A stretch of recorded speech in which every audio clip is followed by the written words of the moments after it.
Parfait avec Yaoundé, mesdames, messieurs, installez-vous confortablement, mais n'oubliez surtout pas, et chaque fois que vous avez la une des journaux, il serait judicieux de se rendre dans des kiosques à journaux pour pouvoir rentrer en possession du journal et naturellement d'avoir le contenu, parce que forcément, la une ne va forcément le contenu dans le journal. La revue de presse ne vous dit pas tout. Ouais. Non seulement ne vous dit pas tout sur tout le contenu, sur tout ce que vous pouvez retrouver dans le journal, mais même sur l'article évoqué, parce que ce n'est en fait qu'évoqué, pour vous dire déjà à quoi vous attendre quand vous irez dans les kiosques pour vous procurer les différents journaux. Déjà, on vous dit un bonjour à vous tous qui nous regardez depuis Yaoundé, d'où nous viendra Sandrine Tenifonko.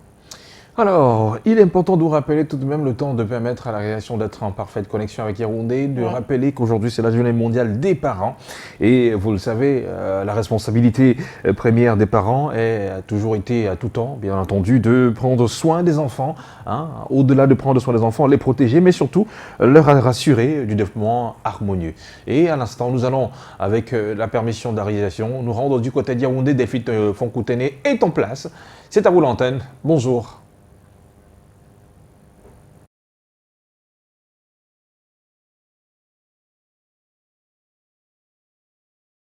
Carole, bonjour. Patricia, bonjour. Mesdames, Messieurs, bonjour. Connexion finalement possible grâce au Dieu de la technique. Et on débarque ce rendez-vous matinal, la revue de presse, avec une bonne nouvelle à la une du quotidien d'expression anglaise, The Washington Post. L'armée prend d'assaut le camp des Amazoniens à Batibo et libère la sénatrice Regina Mundi. Titre donc le quotidien de Tiringa ce matin.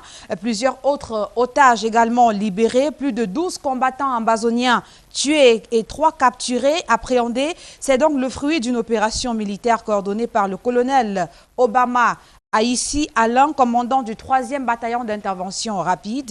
L'opération qui a débuté samedi dernier dans la localité d'Achon, dans le département de la Momo, région du Nord-Ouest, s'est achevée lundi avec la libération de la sénatrice Regina Mundi et bien d'autres otages.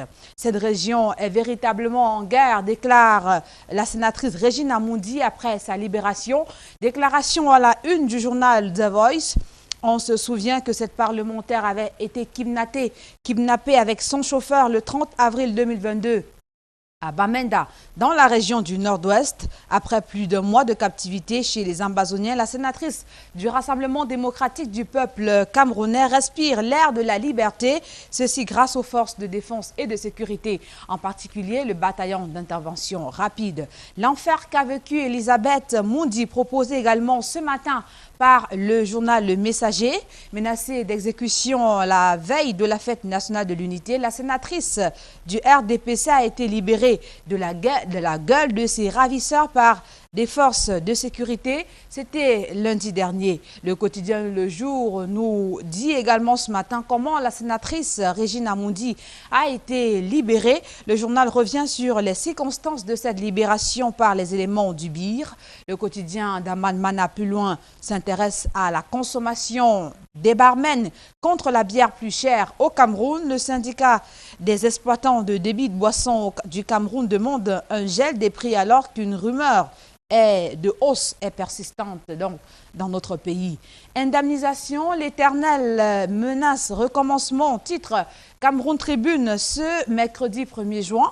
Malgré les dispositions légales et réglementaires claires, des problèmes persistent lors des opérations de paiement des compensations suite à des expropriations pour cause d'utilité publique. Les remous de ces derniers jours à Douala rappellent la nécessité pour les différents acteurs de respecter la loi pour préserver la paix sociale au Cameroun. À Douala, justement, avec New Star, on se pose la question de savoir à qui appartient finalement la terre. Face à la colère des autochtones qui manifestent depuis quelques jours dans la rue, le gouverneur de la région du littoral a demandé l'arrêt des travaux et la revalorisation financière des déguerpis dans ce qui est devenu l'affaire des castes de Dikolo.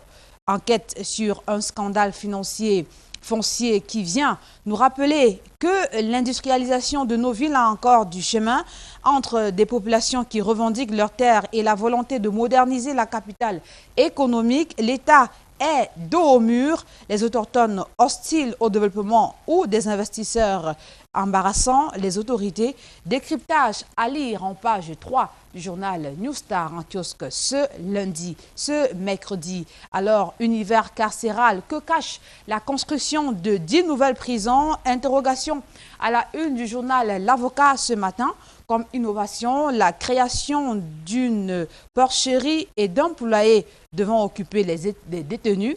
À Douala, sur 7 hectares, rez-de-chaussée, 3 rez-de-chaussée plus 1 sont dédiés aux détenus masculins, 1 rez-de-chaussée plus 1 aux mineurs et femmes. Dans cette édition, l'avocat hebdo évente le mystère de ces réformes au moment où le puissant rapace reprend son envol dans notre pays. Pendant ce temps, le quotidien des prisonniers, le quotidien des prisonniers préoccupe des députés indique donc le journal Honorable ce matin.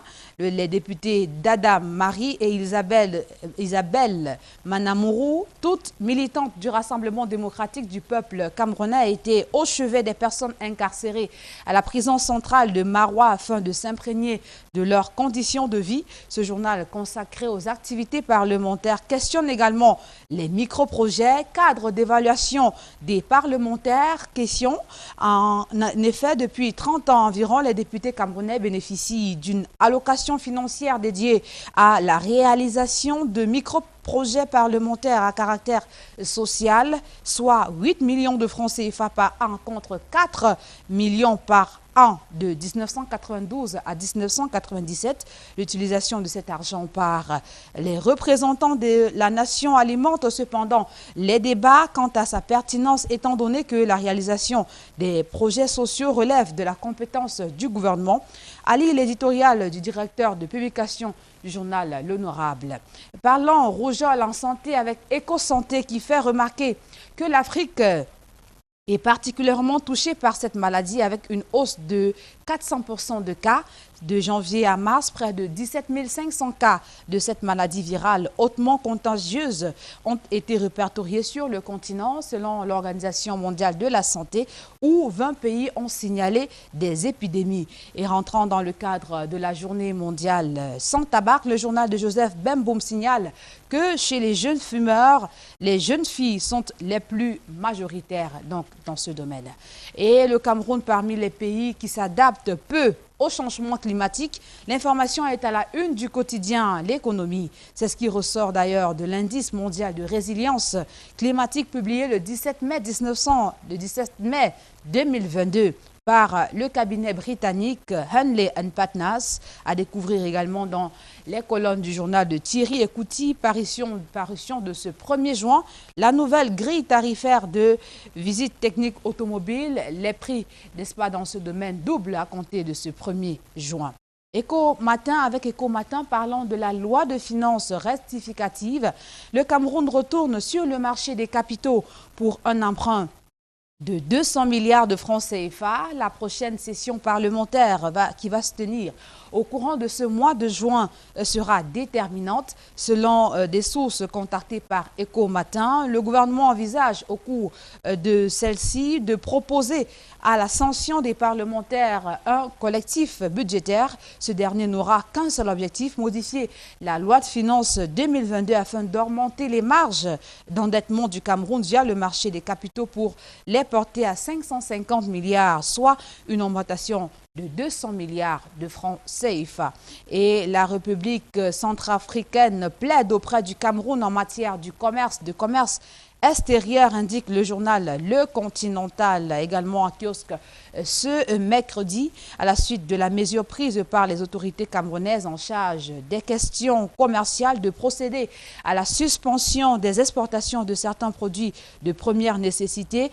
Le ministre centrafricain du Commerce et de l'Industrie, Madame Léa Koyassoum Doumta, a été reçue par le ministre du Commerce, Luc Magua Tangana, le 27 mai dernier à Yaoundé. À cette occasion, elle a présenté à la partie camerounaise les préoccupations de son pays, non sans redouter une insécurité alimentaire qu'une telle décision pourrait provoquer.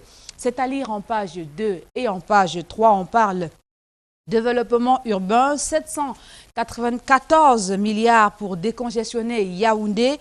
Le journal nous informe que le ministre de l'économie, de la planification et de l'aménagement du territoire, Alamine Ousmane Meh, a récemment présidé une table ronde de bailleurs de fonds sur le financement de la voie de contournement de la capitale camerounaise et ses 4 pôles urbains. C'était donc au cours d'une table ronde ici à Yaoundé. Place aux investisseurs pour la mise en place de ce projet. L'Albatros nous informe que le ministre de l'Habitat et du Développement urbain, Célestine Kétia-Courtez, était face aux investisseurs le mardi 24 mai dernier dans le cadre d'une conférence portant sur le projet de construction d'une voie de contournement de Yaoundé. L'heure est donc à la mobilisation des fonds nécessaires pour la réalisation de ce projet phare pour la capitale. En sport, voici Christophe Guilou, le diplomate, le sprinter et le printanier, tel que présenté par Le Quotidien. Depuis son accréditation au Cameroun en 2019 comme ambassadeur de France, le diplomate est très régulièrement vu au Palais de l'Unité pour de longues audiences avec le président de la République, Paul Biya. Travelling, cours sur les apparitions au salon d'honneur du 3e étage du Palais de l'Unité, décembre 2019, avril 2020, 22 et 27 février 2021, juin 2021, septembre 2021, mai 2022 et bien d'autres dates encore. Durée moyenne des audiences 90 minutes. Qu'est-ce qui fait courir le sprinter dans les coulisses du palais présidentiel à Yaoundé autant que sur les routes du Cameroun profond? À lire de la page 1 à 2 du quotidien en kiosque ce mercredi 1er juin. C'est la fin de cette revue de presse rendue possible et par Thierry Camto, assisté d'Amadou Sangou à la technique. C'est un nouveau mois qui commence donc et je vous le souhaite merveilleux. Thierry Carole et Patricia Keyi, tout de même qu'à nos téléspectateurs, millions de téléspectateurs toujours fidèles à Canal 2 International. Bonne journée à vous. Bonne journée Sandrine, on se retrouve demain à exactement 7 h pour une autre revue de presse. Et à 7h16, nous on continue avec Canal Matin. Thierry. Et nous allons prendre une page colorée pour se retrouver derrière pour la seconde partie de Canal Matin. Ne bougez pas d'un pouce.